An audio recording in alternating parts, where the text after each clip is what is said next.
మనిషికి మనసో తీరని శిక్ష అన్నాడు ఒక సినీ కవి. మనం ప్రతిదీ మన మనసులోనే జరుగుతుంటది. బయట ప్రపంచం ఎంత విశాలమైందో మన మనసు కూడా అంతకంటే ఎక్కువ విశాలమైంది. ఒక్కసారి అంతర్లీనంగా తొంగి చూడు. సోక్రటీస్ ఒక మాట చెప్తారు.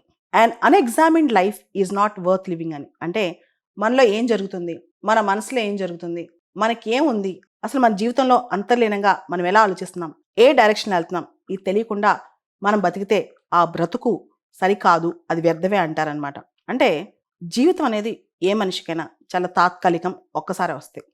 జీవితంలో మన మనసులో అనేక భావాలు, అనేక సంఘర్షణలు, అనేక ఎమోషన్స్ వస్తుంటాయి. ఈ ఎమోషన్స్‌లోంచి ఎక్కడికో డ్రైవ్ అవుతుంటాం. మన ఎగ్జిస్టెన్స్ ఏంటో, మనం ఏం చేయాలనుకుంటున్నామో అవన్నీ మర్చిపోయి ఎమోషన్స్‌లో పడి, ఆ భావోద్వేగాల్లో పడి ఎటో పారిపోతుంటాం. ఎటో దొర్లుతుంటాం అనమాట. ఒక రకమైన భావోద్వేగం. ఒక్కొక్కసారి ఏదైనా అలజడి వచ్చిందనుకోండి, ఏదైనా సంఘటన జరిగిందనుకోండి, ఏదైనా డిప్రెషన్ వచ్చినా, ఏదైనా ఇష్యూస్ వచ్చినా అవే మనసులో పెట్టుకుని వాటినే తలుచుకుంటూ ఆరోగ్యం కూడా పాడు చేసుకుంటాం. ఆరోగ్యం పాడు చేసుకోవడమే కాదు, మనం మనతో ఉండమనమాట. వేరే విషయాలు మన మనసులోకి వెళ్ళిపోయి వేరే వాళ్ళ ప్రభావం కానీ, ఆ విషయాల ప్రభావం గానీ మన మీద ఉంటది. సో, మనసుని వీలైనంత వరకు దేనికి, ఏ ప్రభావానికి లోను కాకుండా ఉంచుకోండి. మనకి ఏం జరిగినా సరే, ఆ మనసుని మాత్రం స్థిరంగా ఉంచుకోండి.